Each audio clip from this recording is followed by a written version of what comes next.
कराची में घरों पर गिरा पाकिस्तान एयरलाइंस का विमान। कोरोना संक्रमण के दौरान लॉकडाउन खत्म होने के बाद किया गया उड़ान। ईद से पहले पाकिस्तान में हुई इस दर्दनाक घटना ने पूरे देश को हिला दिया। 9 बच्चों सहित 107 लोग थे सवार। इमरान खान और भारत के प्रधानमंत्री नरेंद्र मोदी ने जताया दुख। पाकिस्तान में शुक्रवार को एक बड़ा विमान हादसा हो गया है। लाहौर से कराची जा रही पाकिस्तान इंटरनेशनल एयरलाइंस PIA की फ्लाइट हादसे का शिकार हो गई है। शुरुआती रिपोर्ट के मुताबिक ये हादसा तकनीकी खराबी के कारण हुआ। पाकिस्तान एयरलाइंस के CEO अरशद मलिक ने कहा कि हादसे की जांच के आदेश दे दिए गए हैं। उन्होंने बताया कि कराची में लैंडिंग से पहले पायलट ने कहा था कि तकनीकी खराबी आ रही है। उन्होंने बताया था कि कराची में दोनों रनवे लैंडिंग कराने के लिए तैयार हैं, लेकिन उन्होंने विमान को उड़ाना ही बेहतर समझा। PIA के इस विमान को कैप्टन सज्जाद गुल उड़ा रहे थे। विमान के उतरने से ठीक 10 मिनट पहले पायलट ने बता दिया था कि कुछ तकनीकी समस्या है। इस बीच एयर ट्रैफिक कंट्रोल और पायलट के बीच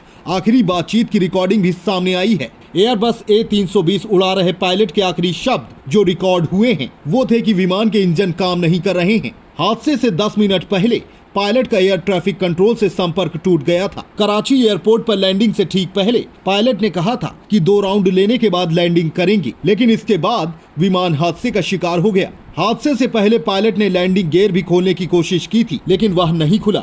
जानकारों की माने तो पायलट लैंडिंग करना चाह रहे थे, लेकिन व्हील ओपन नहीं हो रहे थे, तो उनको कहा गया कि वह कुछ देर विमान को ऊपर उड़ाते रहें। इस बीच में ही वह क्रैश हो गया। विमान इमारत से टकराने के बाद गिर गया। विमान जहां गिरा वो तंग गलियां हैं। एम्बुलेंस को अंदर जाने में दिक्कतें हो रही हैं। दमकल की गाड़ियां भी अंदर नहीं जा पा रही हैं। विमान के गिरने के बाद कई गाड़ियों में भी आग लग गई, जबकि कई रिहायशी मकानों के भी क्षतिग्रस्त होने का अंदेशा है। पूरे इलाके में मची अफरा तफरी। विमान हादसे के बाद मॉडर्न कॉलोनी में अफरा तफरी मच गई।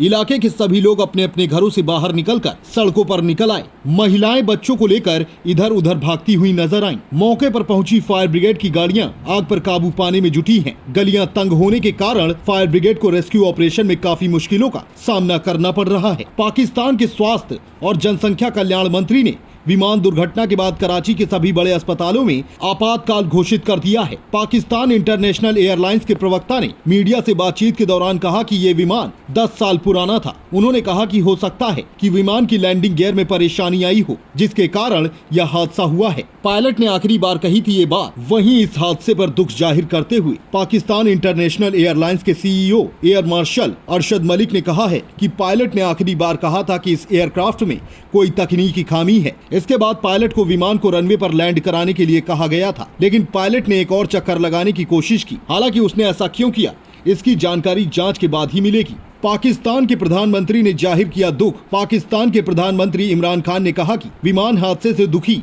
और हैरान हूँ। मैं PIA के CEO अरशद मलिक के संपर्क में हूँ। वो कराची के लिए रवाना हो चुके हैं और बचाव और राहत टीमों के साथ घटना स्थल पर हैं। अभी यह प्राथमिकता है, तत्काल जांच शुरू होगी। वहीं इस हादसे के बाद भारत के प्रधानमंत्री नरेंद्र मोदी ने दुख व्यक्त किया है। PM नरेंद्र मोदी ने कहा कि पाकिस्तान में एक विमान दुर्घटना की वजह से हुए जानमाल के नुकसान से काफी आहत हूँ। मृतकों के परिवारों के प्रति हमारी संवेदना और घायलों के जल्द स्वस्थ होने की कामना करता हूँ। Bureau report NTV time.